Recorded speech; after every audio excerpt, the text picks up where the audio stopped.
அனைவருக்கும் வணக்கம். கேரளாவில் கேரளா அரசு இந்த வாயில்லா ஜீவன்களை எல்லாத்தையும் கருணை கொலை பண்ண சொல்லி சட்டம் போட்டிருக்காங்களாமா.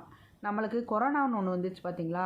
அப்போ நம்ம அதுக்கு எவ்வளோ தூரமாக அவசரமாக ஊசி கண்டுபிடிச்சி நம்மளை நாமே பாதுகாத்து எல்லோரும் ஒரே நாளில் செத்து போயிட்டா புதைக்கிறதுக்கு இடம் இல்லாதனால இந்த தடுப்பூசி போட்டு கொஞ்சம் கொஞ்சமாக சாவுங்கன்னு எல்லாத்தையும் விட்டாங்க. அதே மாதிரி கொஞ்சம் கொஞ்சமாக தான் மனுஷங்க செத்துக்கிட்டு இருக்காங்க. ஆனால் இந்த வாயில்லா ஜீவன்களுக்கு இந்த ரேபிஸ் தடுப்பூசி போடுறதுக்குன்னு ஒரு ஃபண்டு தனியாக ஒதுக்கியிருப்பாங்க அரசாங்கம். அந்த அரசாங்கம் ஒதுக்கின பணம் யாருக்கிட்ட இருக்குது, யார் அதை வச்சுருக்கா, இந்த குழந்தைகளுக்கு ஏன் வருஷத்துக்கு ஒரு தடவை அந்த தடுப்பூசியை போடுறதுக்கு மறுக்கிறாங்க அப்படிங்கிறதா தெரியல. தவறு பூரா நம்ம மேலே இருக்குங்க. ஆனால் அந்த பலியாகிறது அந்த வாயில்லா ஜீவன்கள் மட்டும்தான் பலியாகிறாங்க.